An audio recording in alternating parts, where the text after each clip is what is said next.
Hi, and welcome back to Community Hotline. My name is Monica Weitzel, and we are in Gresham at MetroEast Community Media. And now it is my pleasure to introduce you to Sherry Pelsma, the Program Director for Community Energy Projects. Thanks for being here today, Sherry. Thanks for having me. You haven't been on for a while, right? I mean, I think since last season. Yeah. Okay. Was it last year? Mm-hmm. So you are, for those who don't know about the Community Energy Project, maybe you could tell us a little bit about what your mission is and what exactly you do there. Sure. Well, what we're most known for is our workshops. Mm-hmm. We have several free classes. We have a basic do-it-yourself weatherization workshop, which is all about draft stopping and, drafty windows, drafty doors. Things people don't always think about. Right. Or things you think about and don't really know what to do about. Right. Or just don't do it because you just forget about it. Yeah. But until you get your energy bill. To get your energy bill, or when you sit next to your window and you're freezing. Yes. Yes. And we have a brand new second tier, kind of second level workshop on do-it-yourself insulation, where we teach people how to insulate their attic space. We also have a couple of lead poisoning prevention workshops. One is Basic Lead Poisoning 101. I live in an old house, pre-1978, and I'm concerned about lead exposure. The second one is how to do a lead paint disturbing project in a safe way. It's called Lead Safe Home Projects. So anything from you got a beautiful old door from the rebuilding center and maybe it has some lead paint on it and you want to strip it down, you want to do it in a safe way, to maybe replacing your windows. And so you cover a lot of home do-it-yourself projects. Right. So if people have questions just about those kinds of things, like my house was built at this time, I don't know if I have lead, or I don't know if it would be good for me to weatherize and what I'm supposed to do. Can people just call you and ask questions or drop in, or how? Oh, absolutely, and people do all the time. Do they? Call us, and if we don't know the answer, we'll tell you where to find it. Okay, good. You're a good resource for all that. Yeah, we love getting calls. You brought some pictures, and I'd like to take a look at those because I couldn't figure out what people were doing in all of these. Some I had a guess, but sure. We could take a look at those. You can tell us what we are looking at. So this is what's called blown-in or loose fill insulation. So this is somebody that has a machine down below, and they're just blowing insulation into an attic space. Now, this isn't something you would do yourself, is it? You can do it yourself, actually. It's a much easier way to insulate an attic than laying down the rolls of pink. Yeah, that's actually really difficult to do correctly. But you can rent a machine from Home Depot even, and really? Often you can get the machine rental for free if you buy the insulation, and then you can insulate the attic in just a few hours. Oh wow! Okay. This was one of our first installation workshops. That's somebody, the person with his arm up is teaching. He's with Balanced Energy Solutions, who actually taught us all the information we needed to know to teach the workshop. Wow. He donated a lot of time. And that is a machine that you put the insulation into, and you can see at the bottom there are these blades that kind of grind up the insulation and break it apart so that it can then be jettisoned out of the tube we saw in the first image. Okay, so it doesn't come out in big clumps. Right, exactly. It actually, wow. Breaks it up for you. And then this one is, we actually have a workshop here at MetroEast Community Media. We have one of our free installation workshops that I will actually be teaching on December 5th. So people that live in the East County area, which, because you're located on 29th and Stark, is that right? Yes, in Portland. In Portland. So people that don't live close by there and can't stop by, they can come to this on December 5th and learn about do-it-yourself weatherization, or insulation. It's insulation. So what exactly will they be learning at that? Well, they'll be learning kind of all the steps needed to safely and properly insulate your attic. We actually got funding from Energy Trust of Oregon, who told us that when they came out to inspect a job to see if the person qualified for incentives, when they did it for themselves, about 70% of people did it wrong. and sometimes Really? created on accident dangerous situations where they were insulating ducts that get that get really hot and could So create it's a fire hazard, or they were accidentally creating mold hazards by insulating without proper ventilation. So we walk people through everything from safety to, we walk through, first we talk about safety and personal protective equipment, some of which I have here. Yeah. Like this, for example, is a little mask, a dust mask. To keep all those little particles out of your... When you're up there, your attic's kind of nasty, so you want to And I like these protect your fashionable breathing. That's safety right. Those are glasses. safety glasses, which are always a good idea. There is a lot of stuff when you're up in your attic, just kind of drifting around, Getting in your eyes and you're crouching around like some kind of creature up there. So we walk people through safety equipment, and then we go through air sealing. So this right here is a foam gun. A can of spray foam clicks into the top there, and then you squeeze this trigger, and foam comes out the end. You can. It's not attached to anything, so it's I'll not make sure nothing exciting. projectile is going to come out of that. That's kind of slick. And so what that does is it seals up all the gaps in your attic. So there's a lot of airflow that's actually, you have heat, it rises, and it comes through the gaps. It brings moisture because people are down there breathing, and plants and pets. Breathing and everybody's putting out this moist air. And so this seals it away so that your attic space is really separate from your living space. And you're not breathing the air from the attic, and there's no air exchange. So this is a really important part, a first step, and it's one of the very time-consuming steps too. So if you can do this, you could save money even if you had a contractor come out and do the rest of the work. Really? Then we talk to people about ventilation. So this is, for example, there's a really common issue where when you're running your bathroom fan, say, after a steamy shower, where does that air go? Does that air go through a pipe and out your roof and outside? Or is it just pumping hot, moist air into your attic?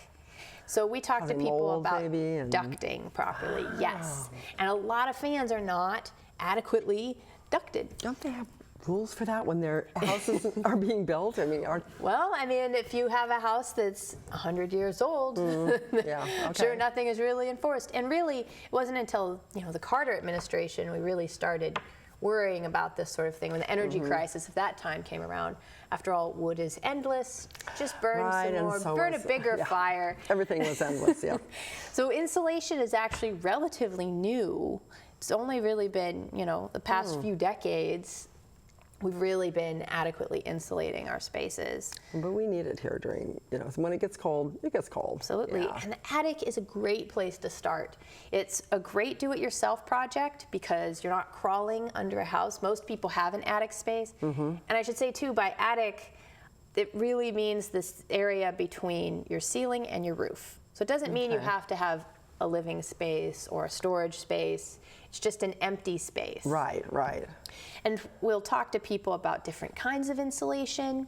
What is R value, which is really talking about the insulating properties of the insulation in your attic space. You can see what you start off with and how to get financial incentives to offset the cost of your project. Even better. So, and once you do that, you're going to be saving money anyway on your regular energy bills, right? Absolutely. And you'll be cooler in the summer as well. I was going to ask about that because it seems like that would make sense that it should keep you cooler too. Can anybody do it? I mean, are there any requirements? Do you have to have any kind of permits or anything to do your own insulation? No, it's pretty simple. Well, I shouldn't say it's simple once you know what you're supposed to do. And it's really kind of difficult to tell what you're supposed to do. There's a lot of language, there's a lot of lingo. You've got soffit vents, which is different from a dropped soffit, and all these different terms. Obviously. So we talk to people about what does that mean? What is, CFM? What is R value? These are not things that the average person knows. Like, how would you know? But you go to this free workshop and afterwards you can talk intelligently about it and sound like you really know what you're talking about, because you would. And about half the people come to our class are not actually planning on insulating themselves. They just want to be informed consumers. They want to understand their homes better. And we've talked to people who have gone through the workshop and hired a contractor, and people felt a lot more confident. They knew what they were talking about. Taken by the contractor because Exactly. I know what you're supposed to be doing. You can't pull one over on me. Right. I love And that. contractors are not educators. Just because you're knowledgeable about a topic doesn't mean you're good at Right. explaining that to Right, people in a way that's right. not patronizing or obnoxious.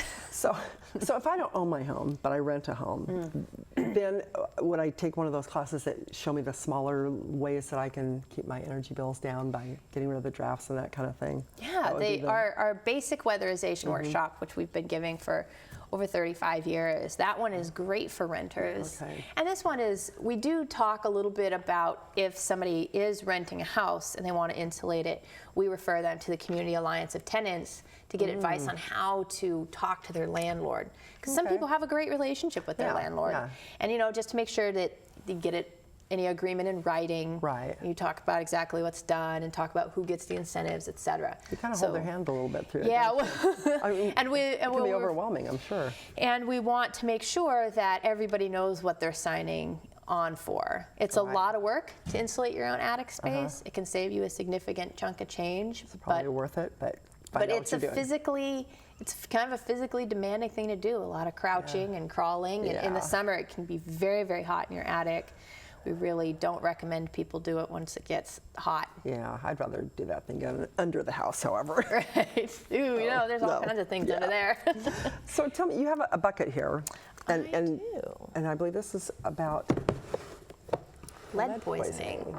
It But I don't is. get it because you have, first of all, you have a nice yellow cloth, I do. I have a cloth, and I have some dish soap, and this has what to do with lead and I have poisoning? lead check swabs. So I just wanted to talk a little bit about the kinds of things we talk about in a lead poisoning prevention class. This is just regular dish soap. It's just regular dish soap, and this is a bucket.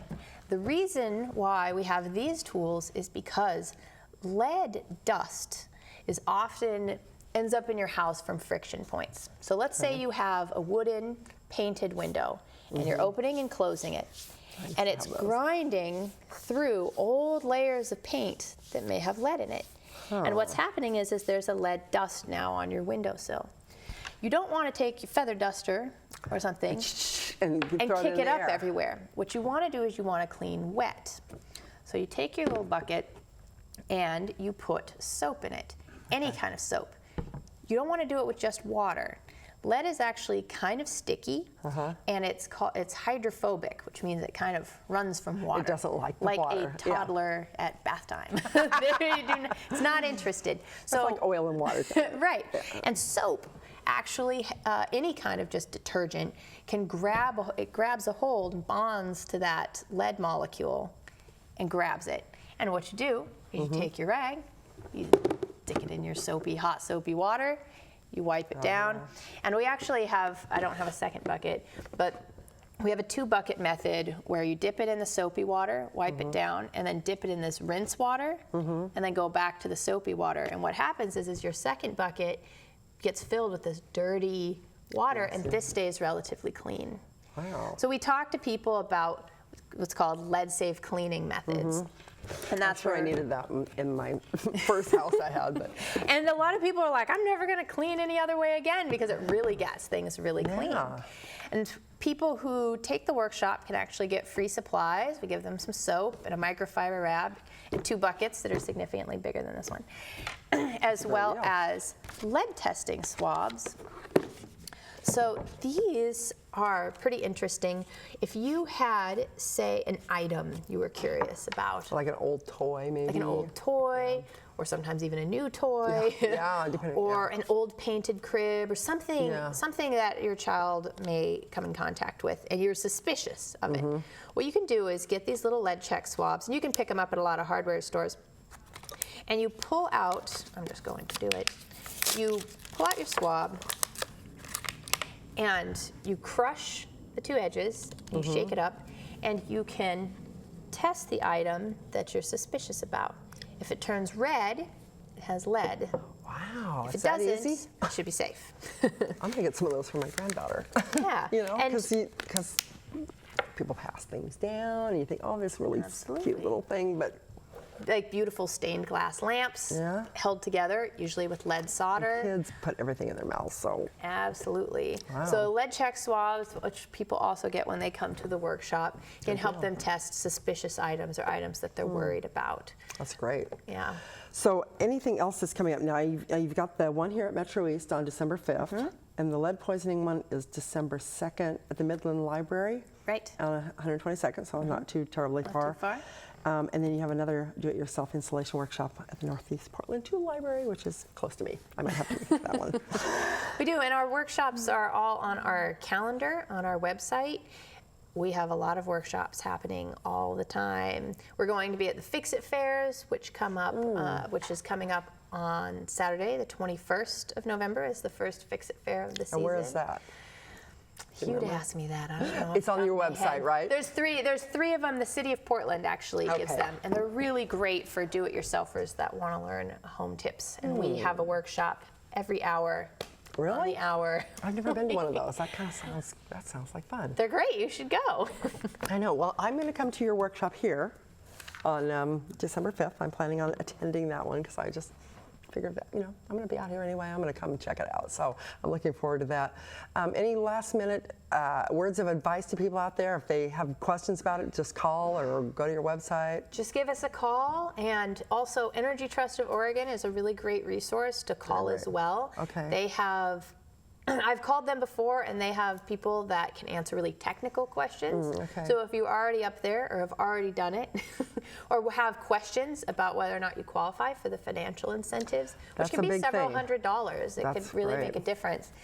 And if you don't qualify for Energy Trust incentives, say you have oil heat, there's SHOW, State Home Oil and Weatherization. They all have incentives for people who have oil furnaces. So you'll help people get the money to do this, and the workshops are free. Absolutely. And there's also a Can't beat really that. great option where if you're lower income, Multnomah County Weatherization has a great program where they will actually insulate your home for free. Ooh. Or replace a furnace, or they're really great with your bigger ticket stuff. And if you qualify for that program and can get it for free, then You're golden. yeah. Well, you are a wealth of information, Sherry. Thank you so much. I think this is really good information, and I hope if people are interested that they will come on out to MetroEast on December 5th. I'd love to see a lot of people out here for that, and then all your other workshops. So keep up the good work. It's great. All right, thanks, Monica. You bet. And do go to their website, check it out. There's a lot of good information there, and you too can have a more energy efficient home. So thanks so much for watching Community Hotline. I hope we'll see you here next week. Good night.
Community media is to us is literally our lifeline to what's going on in the lives around us. The absolute most important thing that happens in your neighborhood. People's local communities are usually what's most important to them. Because we're the faces, the smiles, the peoples, and the personalities of the community. To not only give people a voice, but to have their voice heard.